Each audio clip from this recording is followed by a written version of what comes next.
Okay, good morning and good afternoon, everyone. Welcome to our webinar on extending the OSDU data platform with the OSDU Geospatial Consumption Zone. We're excited to have you here today, and we're going to dive right in. So today you'll have me as your primary speaker. My name is Brian Boume. I'm the Director of Petroleum Community and Solutions and the Natural Resources team at ESRI. And I'm joined by David Jacob, a lead solution engineer, also in our Natural Resources team. He'll be on the call helping with questions throughout and for the open Q&A at the end.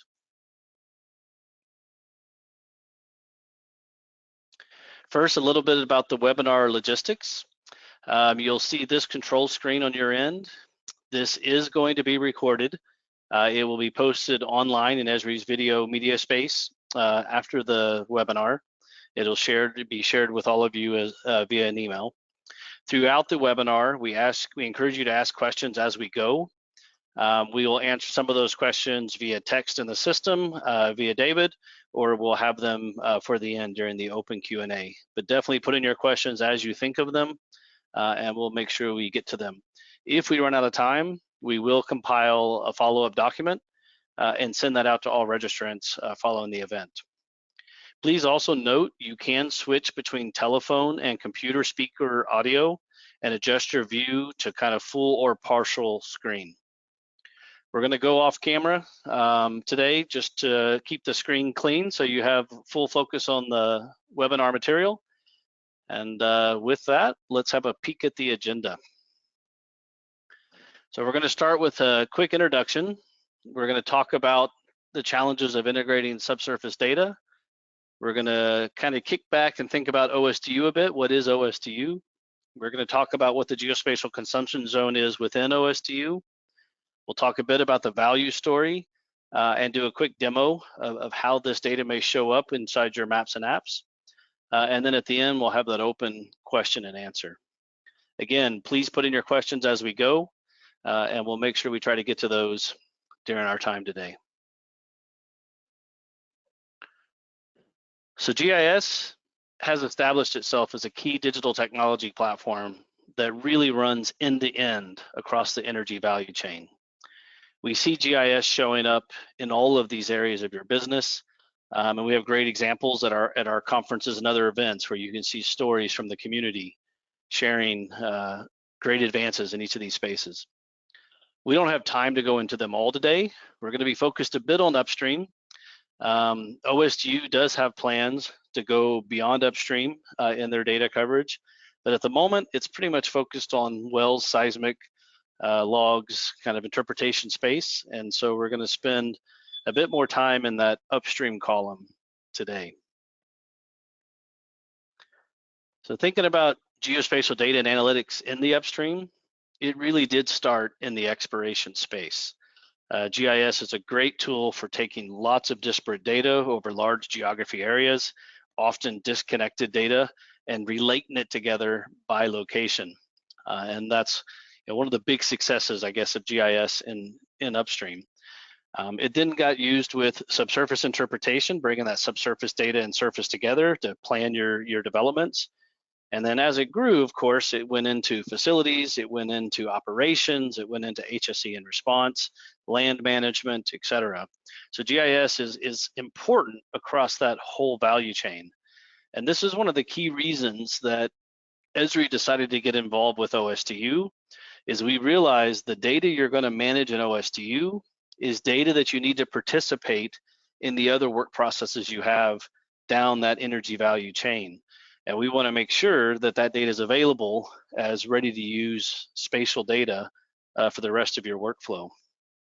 And that's pretty much the driving principle behind what the geospatial consumption zone is helping to make it a bit easier to bring that subsurface data into your surface and mapping world. So if we think back about that subsurface data, there's been a lot of tools over the years to try to make this process easier. Many of these are Esri partners that have got great utilities to help you move data from that subsurface world to that surface world, depending on what technology vendor you're using and depending on what type of data you're trying to move back and forth. And while many of these tools are effective, they're not always as efficient or painless as you would like. And there's a lot of ETL involved, export, import. You have to manually track some of these. Some of them can be scheduled. If one of the processes doesn't run, you risk having different data in each system. And then as soon as your users feel that the data is not the same in both places, you run the risk of lack of trust, and then they won't use that data. They'll find a different route to get to that information. So the goal with the geospatial consumption zone, if you are going to leverage OSDU for your master data management or any of your data management, we kind of take out that risk that that data is going to get out of sync.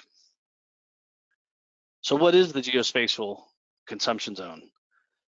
The geospatial consumption zone is all about creating a platform or a capability within OSDU to create, manage, and deliver geospatial representation of the data you have in OSDU out in a way that it's instantly available for the rest of your mapping workflows. Basically, we're putting map services in OSDU. When I say we, by the way, I'm speaking on behalf of a much larger team, and I'll introduce and thank that team later in our presentation today. There's lots of companies and individuals involved in bringing this forward. But probably before I dive into the detail of what the GCZ is, we should take just a couple of minutes to talk about what OSDU is. I know that many of you on the call already understand OSDU and may even be starting to use it already, while others, your companies are just beginning to look at OSDU. So what is OSDU? OSDU is a collaborative community that's developing a cloud-based data platform utilizing open standards. This is pretty important because it's not making new standards. It's not creating a new specification. It's actually delivering a data platform, technology that you can install and start using. It's based on existing standards, but it is technology agnostic, which means any vendor can read and write into this OSDU environment, meaning you should have more flexibility of the tools you use on top of your subsurface data. Open source, standards-based, technology agnostic. You'll hear that a few times. So the OSDU effort is 100% open source. Anybody can download and use it or purchase it through a cloud provider. It is standards-based, so if standards already exist, like those from Energistics or IOGP or PPDM or insert entity, if there's a standard in the space for the data that OSDU covers, they plan to support that standard. The goal here, again, eliminating those data silos. That's probably the number one. So if you're a Schlumberger SOP or Halliburton or Geographics or Kingdom, you'll be able to read and write information into this environment. So that's important. But probably the other big part of OSDU is it started off as a cloud native initiative. So it wasn't about just making another database. It was about using cloud architecture, something that can scale, something that can be in lots of places and work together, really industrializing how you manage that information and how you can access it, which allows you to do more data science, allows you to speed up new solutions, allows you to connect with whatever technology platforms you decide to use in your organizations. I mentioned this is a collaboration effort. So it started in 2018. Since then, there's been over 230, 240 or so companies involved. The membership is still growing. 31 operators, both international companies as well as national oil companies, and many, many technology firms working together to build what it is that OSDU will become. So most of the developers, the documentation, the test cases, it's all being provided through volunteers from these organizations, either in resources or in funding or in some part or donation to make this happen.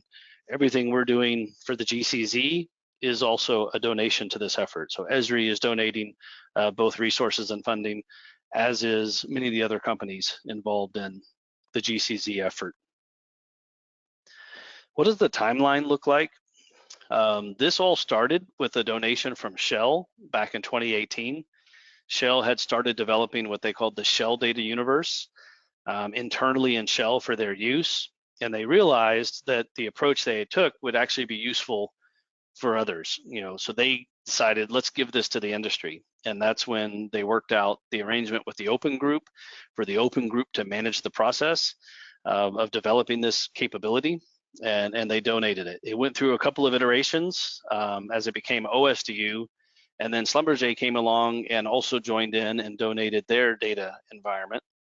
And when those two environments came together, that's kind of when we hit what we call release 3 level. That was those two major donations combined, as well as many other donations from other companies added in. R3 was released early in 2021, and the GCZ came pretty soon after that. It was early on that the OSDU effort realized they needed geomatics assistance, so they stood up a geomatics working group. That working group was focused mostly on the coordinate engine, the transformations, the coordinate catalog, everything that was going to allow OSDU to deal with coordinates.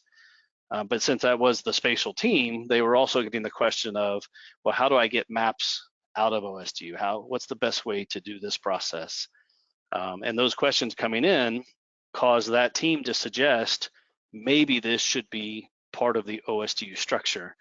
Maybe it should be core in the platform. So a project was proposed to create this consumption zone, and I'll talk a bit about consumption zones and DDMSs and core services here in a bit. But the process was suggested.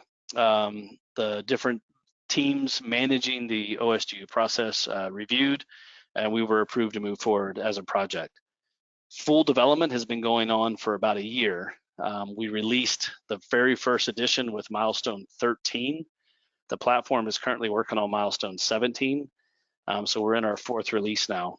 And this is available through the cloud providers or also on-prem if you decide to install yourself. As you can see to the right side of this timeline, there's lots of other things that OSDU is planning to do, adding production and drilling information, adding renewables and new energy space, and even getting into structures and engineering down the road. The GCZ is being designed to grow and evolve with the OSDU platform as the OSDU platform grows and evolves. So just to summarize OSDU, it is an open source, standards-based, technology agnostic data platform. So it is a platform with APIs, lots of helper services that gives you a place you can store and manage data. So it's not a standard you go and read a spec, it's something you can actually implement and use. Obviously focused on the energy industry, and the rest of that is just about changing the way we deal with these data types. It is energy wide, however, at the moment, focused mostly on seismic wells and interpretation space. So now that we've talked a bit about what OSDU is, you know you're going to put this subsurface data in there, and you're going to use it to manage information. Since it's cloud native, quite innovative things can happen. So you can have your own OSDU for your organization.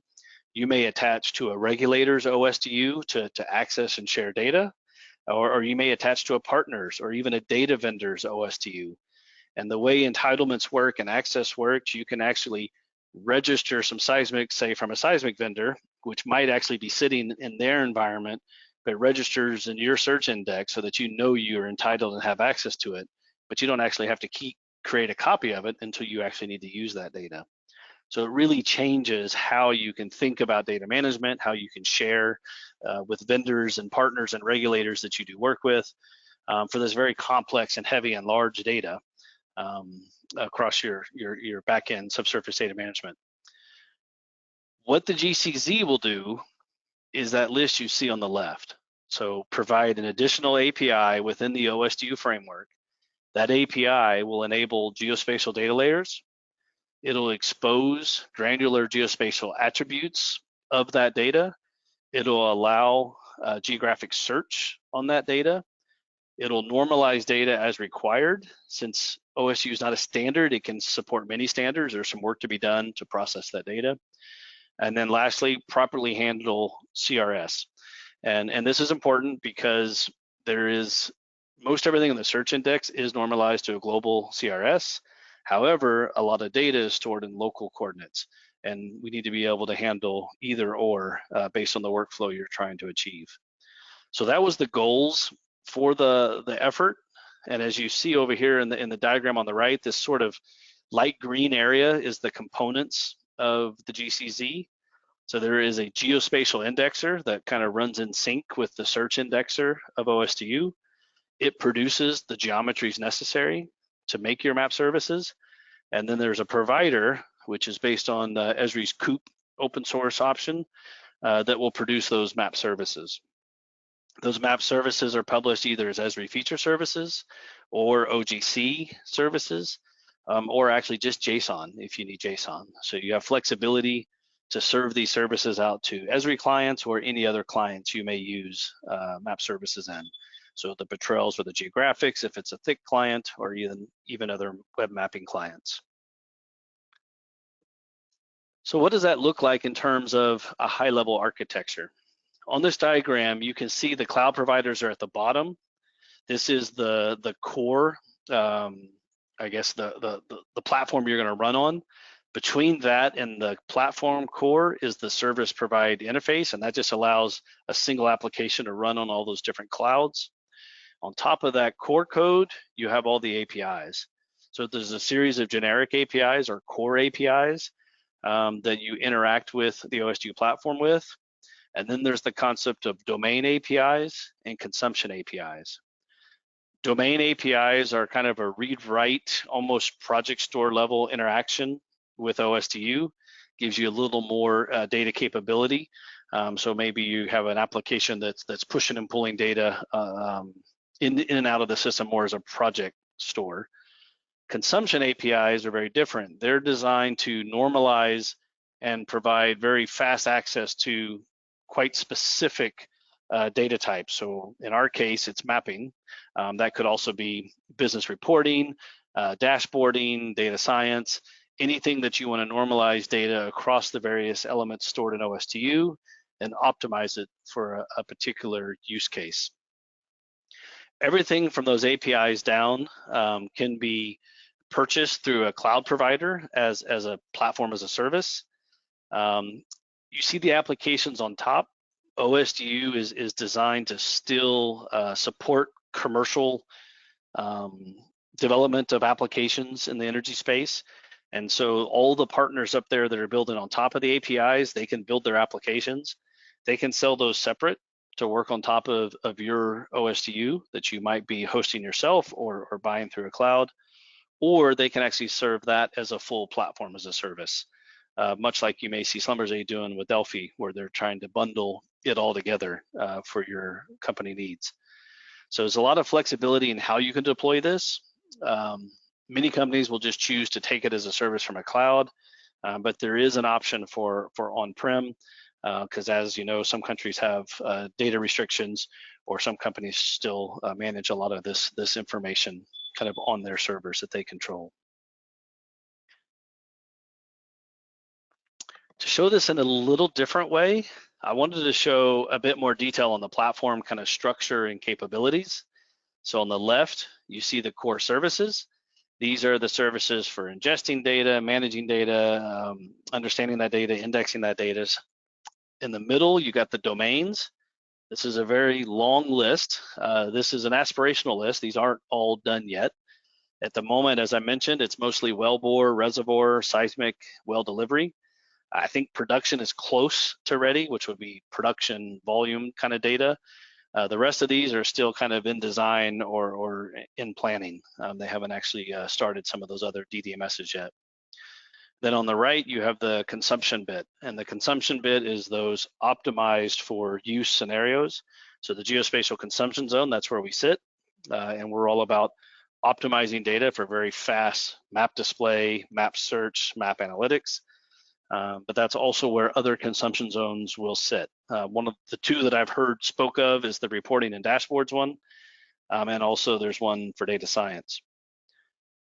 If you think about the data the geospatial consumption zone is making available, that's going to give you the attribution as well as the geometries for this data, and you're going to decide kind of how much you include in that as you set up your consumption zone processes and services. So technically, those data sets and those data services can also support reporting and dashboarding and data science activities, because you're still going through the process of normalizing data across the OSDU stack. However, there may be other processes you decide to run that you may want to go and use one of these other consumption zones in parallel. So the system is very, I guess, flexible from that perspective. It's also all open source, so you can choose, which pieces and parts and how you deploy and how much you use. And if you need to extend some of these services, that's also an option. And you can either do that by being involved with the OSDU community and participating on a project like ours for the Geospatial Consumption Zone, or you can actually check out code and go back and work on it in your shop and then donate that code back for possible inclusion into the platform. And Open Group is who manages that process for checking those changes back in. So now where we get to the meat of things, what data is supported? So in the beginning, we were focused on wells and seismic. That's what the operators were asking for, and that's where the geospatial consumption zone started. So this was the list at the top left here, initial data coverage items. The ones that are in the bold yellow, those are the ones that have been delivered up until milestone 17. So we've made good progress and got some of the key data types out there. The team right now, the core capability of the GCZ, it is released, it's out there. We're not really making a whole lot of changes to the core structure. Most of our changes now are focused on adding data types. So those are the data types that are there. The ones in white in the top left list are the ones that are coming next. This entire list, as well as the priority of how we address them, is controlled by you and the community. So we have folks that are highly involved in the project, and they're giving us feedback in every sprint planning on where they want us to focus next. And then we also have folks involved through the larger OSDU effort that are giving us feedback through our discussion boards and Slack channels, et cetera. So we're constantly taking in that information, we're adding that to our backlog, we're prioritizing it, and we're working through these things kind of in that order. Now, some of these data types have moved faster than others because a lot of them are dependent on OSDU itself. As the various OSDU teams are building their environments, we are picking up what we need to do the GCZ part from those environments. A great example is the wellbore path. We had to wait until milestone 14 for when the wellbore DDMS had the trajectories in the system in a way that they were ready for us to pick up. And so some of these data types, we're working at this pace of the other OSDU teams. On the bottom left, we talk about the future data coverage items. As I mentioned, OSDU has other initiatives underway to look at new energy space, to look at facilities type information. And one that's kind of interesting is the open footprint, which is another open group effort looking after environmental and biodiversity and emissions data. As those different areas get designed and come online, the GCZ has been built to allow it to be extended to those additional data types. So whatever your company decides to put in OSDU, we want to make sure that it can be represented back out as geospatial data to use in the rest of your mapping and apps and dashboard analytic processes. So why is this hard? We've had a few folks say, well, the wells are in the search index. I can just go in and grab the XY and make a map. And that's true for some data types. The information necessary to build the geometry to represent that data, it is available in the Elasticsearch search index inside of OSDU, and you can get at it through the API and make a data layer. So that's the easy stuff. We actually really like that stuff. However, many of the data types that we deal with in subsurface aren't quite that simplistic. So for more complex data types, we actually have to reach deeper into the OSDU core to source the necessary data to build accurate geometries. So everything that's in the search index is designed to support spatial search and quick kind of rough display. It's not meant to be accurate mapping information. So for point data, it's fine, but for complex polygons, they may only store the outer four XYs just to have a bounding box. They're not going to store the full resolution of your live trace polygons. They're not going to store the full resolution in map-ready format for well trajectories. For these more complex data types, we actually have to identify the information's been loaded and available, and then reach into OSDU and get back what we need to build the geometries for the geospatial consumption zone. For well trajectories, that might just mean going to the wellbore DDMS, and that information is there.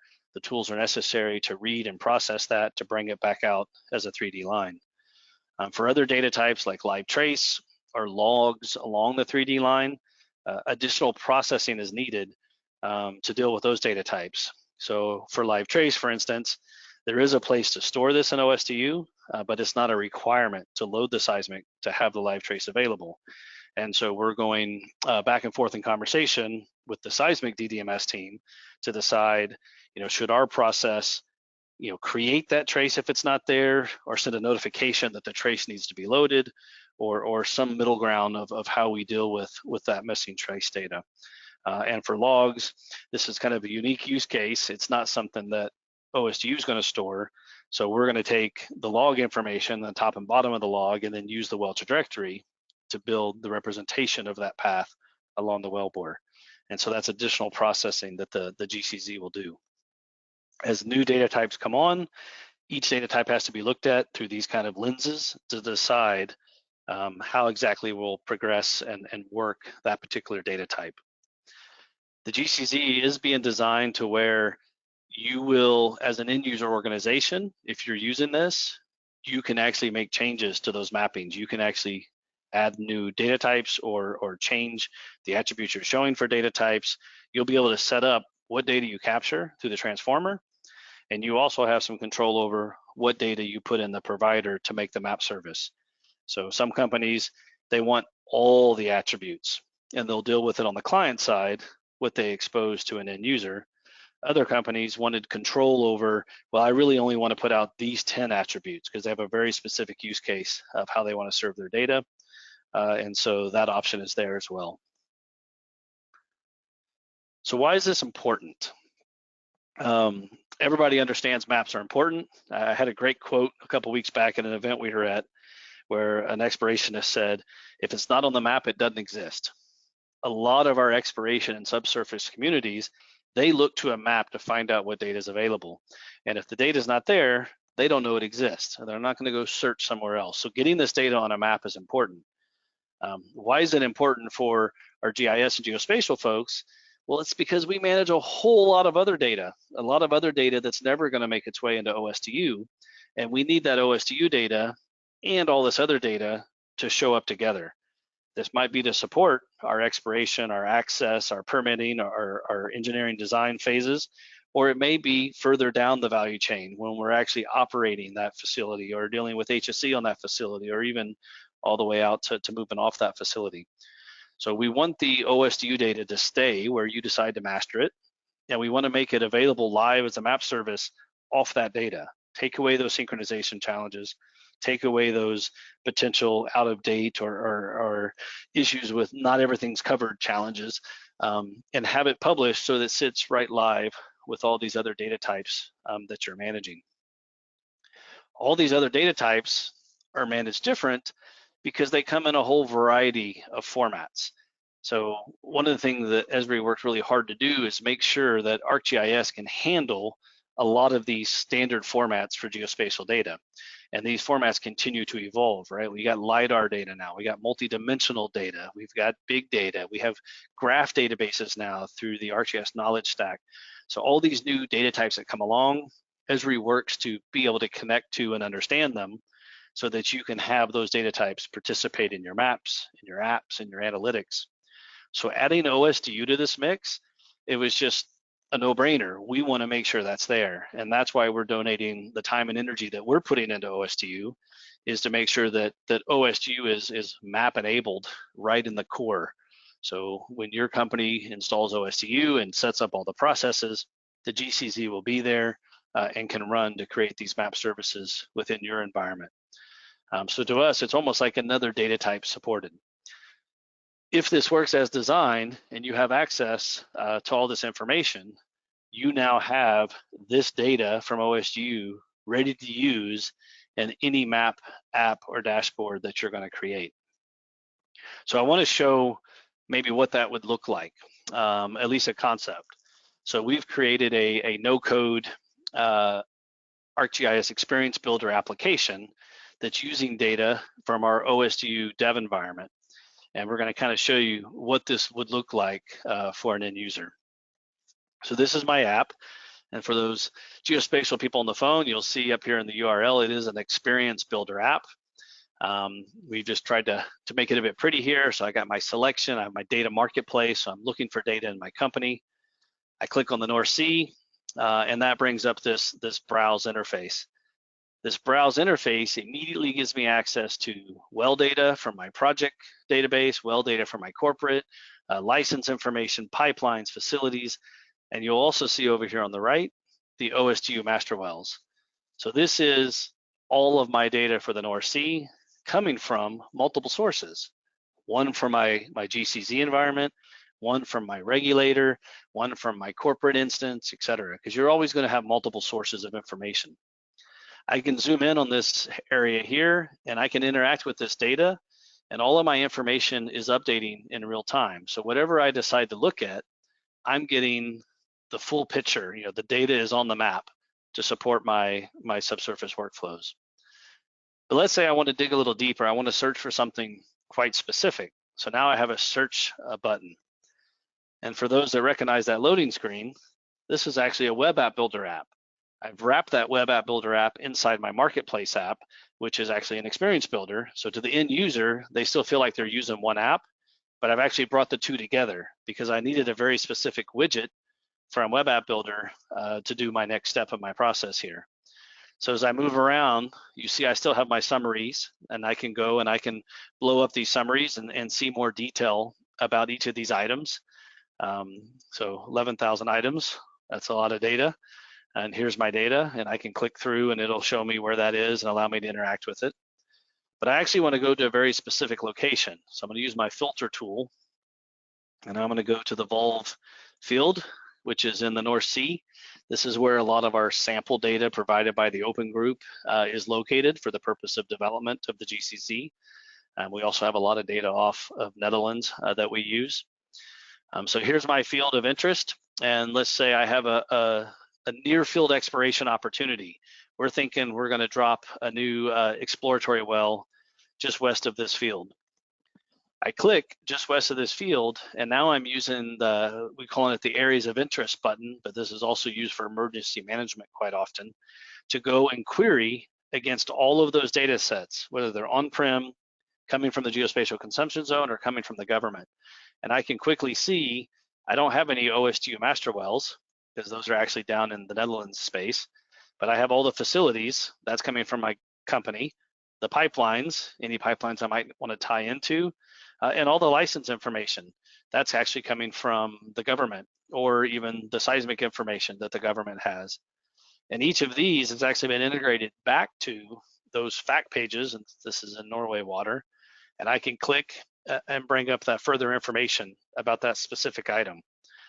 So everything I built here, I've done with no code, just configuration. I pulled together information from the geospatial consumption zone, information from the government, information from my local geospatial data, and I've given the user a single interface to interact with all that data. So what's exciting about this is kind of two things. One, I'm reading my GCZ data live from GCZ. So if that is my master data store, I see all my wells from my master data store in this app experience. Second, I'm pulling from government sources and internal sources. So I'm seeing all of that data together. And probably a little extra add-on, I'm doing this without writing any code or building any complex app that I have to support. So this is just kind of a quick way to show that you can bring together information from lots of places, leveraging web services, build simple interfaces to do quite complex things. Show the users where all your data is, making sure that data is on the map, it's in sync, and it's coordinated across all your different sources. So what we've effectively done, if we think about the Esri platform, Esri works really hard to make sure our platform is open and extensible. We have APIs, we have SDKs, we support most of the open data, the open source, the open formats, the open data science, and we work to be interoperable by supporting any standards that come out. And adding OSDU to this list is just one more data initiative or data standard, especially for energy industry, that we wanted to make sure was supported and could produce services to interact with your maps and apps, like you just saw. So this is really just extending, I believe, Esri's openness and extensibility by adding in this additional support area. And maybe a plug for the end users. This is all about getting data to the map, right? So your business can do their work, understand their information, build analytics, and make decisions. So whether you're doing that through your desktop apps, and that could be the Esri stack of apps, that could also be Kingdom or Petrel or Petra or any of these other tools that understand map services. Those GCZ services can feed them all directly. It could be through your connected worker program. Maybe you're doing intelligent ops. Maybe you're sharing this information for people out doing inspections in the field or doing work in the field. All of those mobile apps can read these same services and be delivered together with your other geospatial data in your platform. And then lastly, the web apps and dashboards, right? This is really where many of us are going for delivering our experience with the geospatial data. We're not printing maps as much anymore. We're producing live views of that data. And the GCZ makes sure that that live view of subsurface data is available for all of these different types of outputs. So the entire Esri stack is enabled through the GCZ, but so is any other tool you use that understands map services. And both Esri feature services, as I mentioned earlier, but also the OGC services and even GeoJSON. So if you're trying to push and integrate data to something that understands the GeoJSON standard, but maybe not a map service standard, that option is there through the GCZ as well. So a lot of flexibility, a lot of interoperability enabled, and a lot of access to this data. And probably one of the most important parts, in theory, in sync with everything you put into OSDU, it's immediately in your map service. So how are we doing all this work? This is not an Esri project. We are one of the sponsors and highly involved, of course. There's actually a lot of companies at the table. So this is sort of my thank you slide to thank everybody out there for all the work they put into this. We run on a 2-week sprint. We have a sprint planning and a sprint review every 2 weeks. We have refinement sessions on the off week, and of course, stand-up sessions throughout. All of these folks that are involved are giving that time to this effort to support this initiative. Exxon, Shell, Chevron, BP, Equinor, those have been some of our biggest corporate sponsors. Repsol's also at the table for that. We've got several software companies involved, Catalyst, AWS, IBM, of course, Esri, and lots of people from throughout the kind of OSDU infrastructure. I can't put all the names here, that's why you see the and many more, but these are some of the core folks that are showing up week in and week out to make sure that we get this done and deliver you guys a useful utility and experience within the OSDU environment. So definitely feel free to send them a note and say thank you, because we're really happy to have them all on board and happy for the work that they're putting into this. So it looks like I'm ending on like perfect time because we wanted to leave 15 to 20 minutes at the end for Q&A. Hopefully you've been putting your questions in as we go. I'm going to invite David back to the call, so he's here with us to help go through these questions. But before we start the questions, I want to share a few links with you. The first link is the QR code up there. If you hit that link, you'll see a story that was put out over the holiday period from OSDU around what the consumption zone is. It covers a lot of the same stuff I still discussed here, but there's a few new bits in there as well. And there's actually a really great quote from Exxon just stating how OSDU is important to their subsurface data strategy and the direction they're going. And their call out to their vendors and suppliers is, you need to support OSDU for what it is within your technology stack. Otherwise, not interested, because they're looking at a future where all their core tech that they need to run their processes plays well and fully supports the OSDU offer. And that includes the geospatial consumption zone. So if you're building a map or a tool or an app that is going to use map-based representation of data that's going to end up inside of OSDU, the geospatial consumption zone is there, and we want you to pick up those services and use those in your solution, whether that's an internal solution or a third-party commercial solution. So there's links on the left, open group to learn more about them, the OSDU forum to learn more about the forum, and then the long link there, that's actually our status page. So if you go there, you can actually get to our backlog.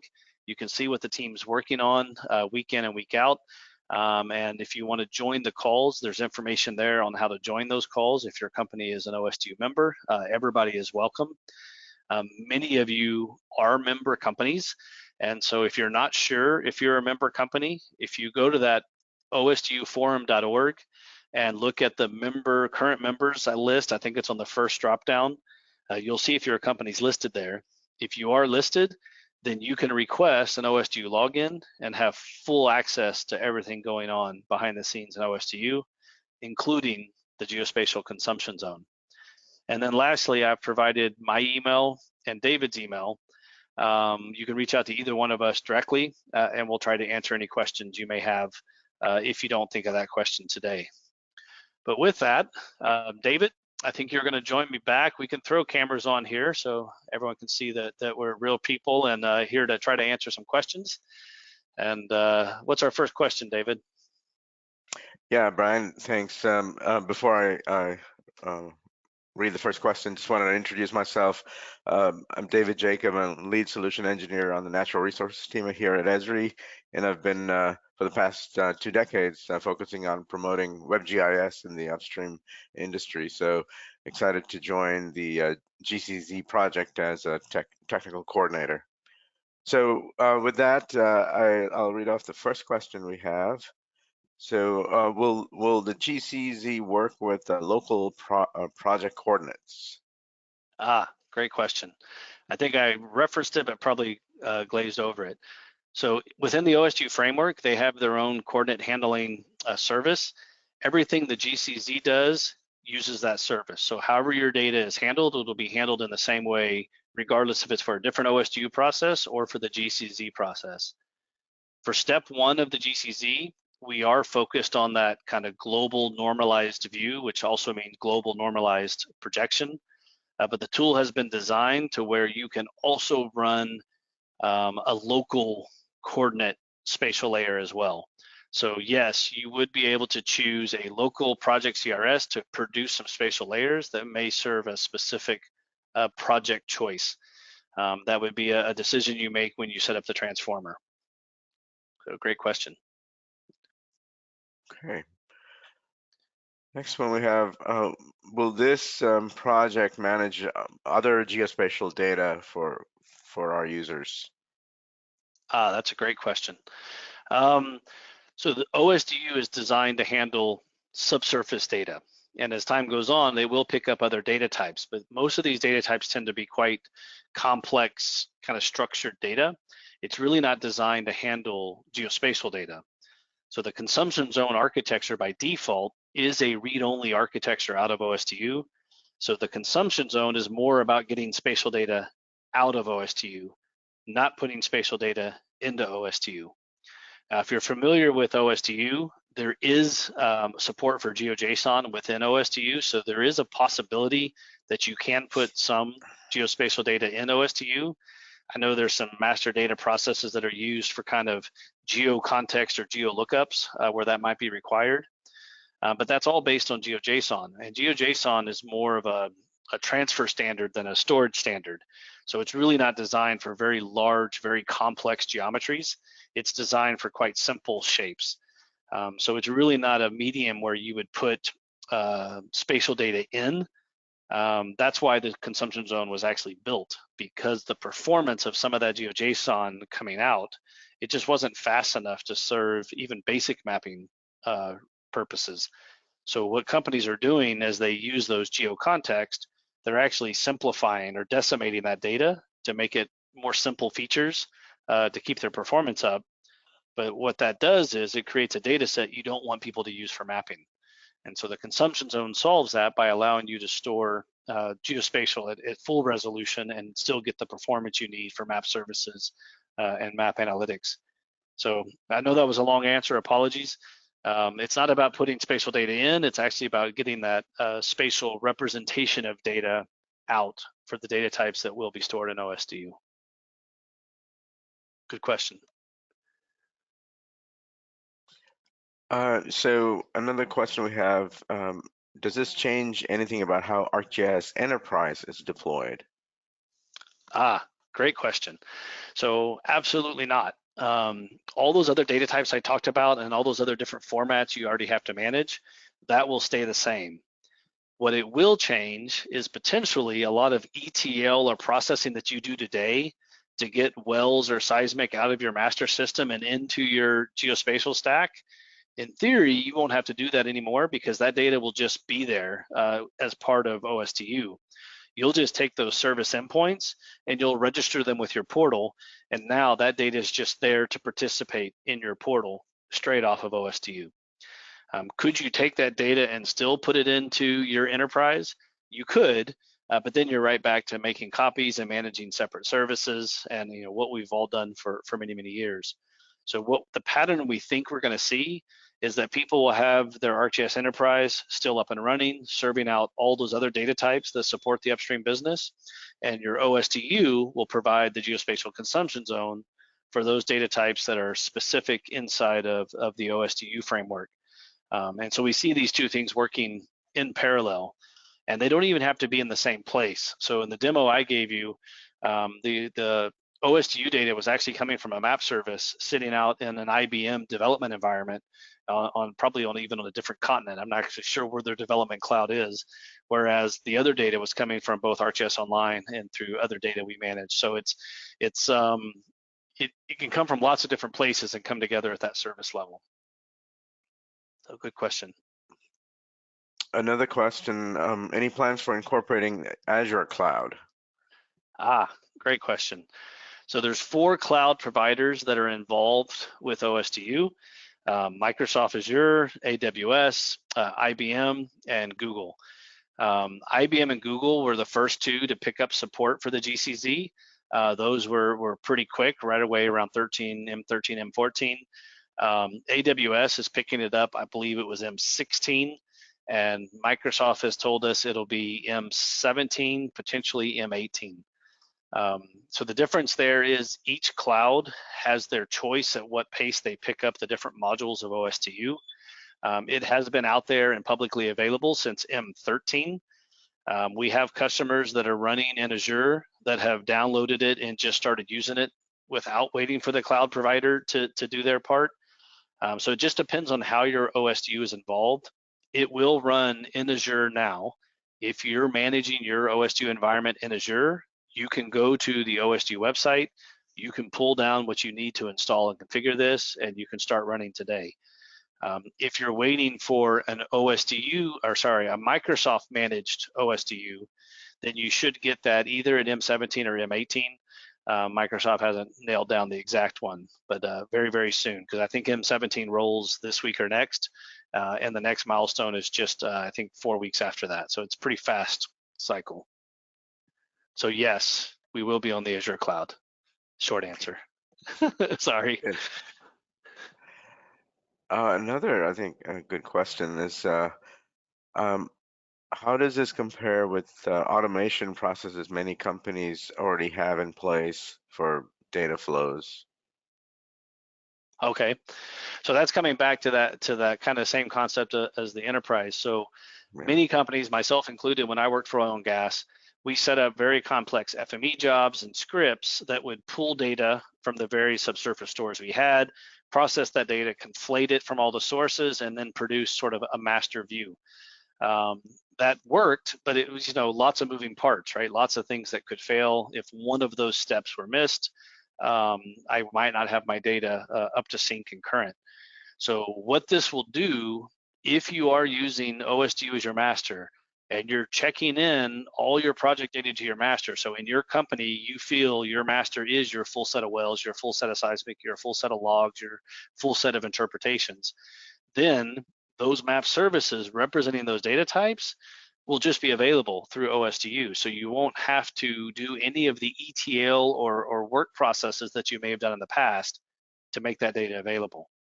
And if you remember the data list, so we're going to have your logs, your tops, your markers, your at least the extent of all your interpretations, as well as your wells and your seismic. So that is a lot of represented data from your subsurface world. It'll all be, show up as polygons, lines, and points, and can be used for discovery dashboards, discovery apps like the demo we showed, and it should be live off your OSDU environment.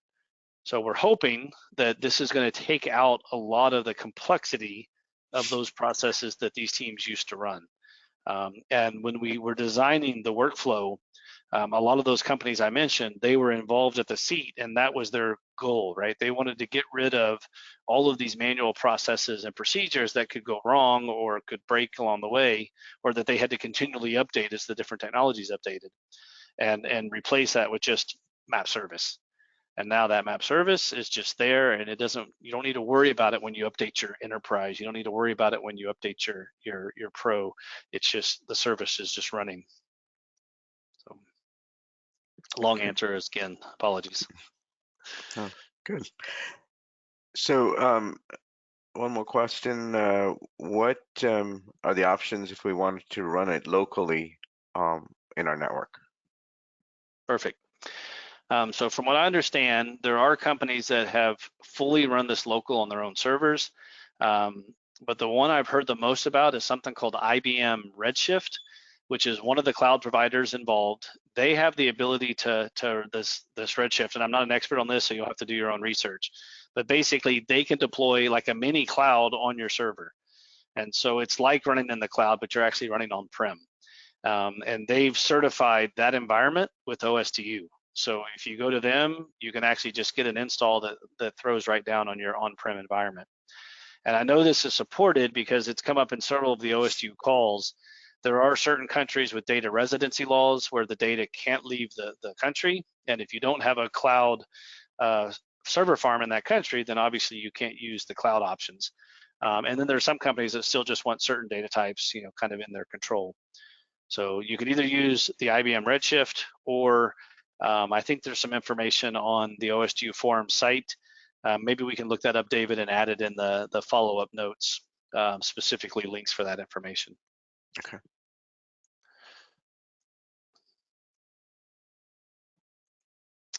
So we're getting short on time, so we probably have time for maybe one more, maybe two more questions. Yeah, I think I'll take this one, Brian. Okay. There's a question about what is COOP and what is that technology? How does that play in here? And there's been a lot of talk about this technology, and so that's a very timely question. So COOP is a project that Esri has had for a few years, an open source project that enables basically a JavaScript-based web server running Node.js that allows you to take data from different formats, whether it's GeoJSON or other formats, put it through this server process, and then as the output, you get geoservices, meaning the Esri specification for map and feature services. So essentially, that's what COOP does. Now you can also output it to other formats from COOP, but yeah, it is built for a kind of a an open framework, and it's been used in a lot of sort of ETL use cases and as live services. So that technology fit really well in this framework of open APIs. So yeah, so we're happy to be contributing that to this project. Perfect. We have a couple more questions. Are S3, oh, sorry, I'm missing some of the text here. Are, okay. Are Esri working on a separate licensable product to directly edit geospatial data in the OSDU? So Yep. editing Good. data. Yeah, good question. Um, at the moment, no, we are not. Mainly because we don't see a big market for editing or managing geospatial data in OSDU. With that said, those geocontexts that I mentioned earlier, which is an ability to have kind of a lookup reference for a geographic area, we have seen a potential need there. We've just had a customer come forward and say that they've had issues putting the geocontext into OSDU because the country boundaries was too dense of vertices for OSDU to handle. And so there may be some scenario where we have a utility that would help you get those geocontexts assigned, but maybe still be able to use the map service from your ArcGIS Enterprise so that you have the full resolution and performance of that data. We're just starting to flesh that out now. But this is a good question because, to be honest, we want to hear from you. If you think there's a product you need for how you're going to interact with OSDU, reach out and ask these types of questions and let us know the workflow you're trying to solve. We feel the GCZ is going to handle 90% of the workflows that people are going to need, because it's mostly about getting this non-spatial subsurface data represented on the map, and that's what the GCZ does very well. Going the other way and trying to edit data in OSDU, that's really not our core space, and so it's really going to be customer driven on what may happen with tools or utilities in that space. So great question, and we'll make sure we follow up to continue that conversation. And if anybody else has ideas on tools you think you need for your workflow, please reach out to the emails on the screen. So just one last question with 1 minute to go. 1 minute to go. Which open API standards are used in this consumption zone?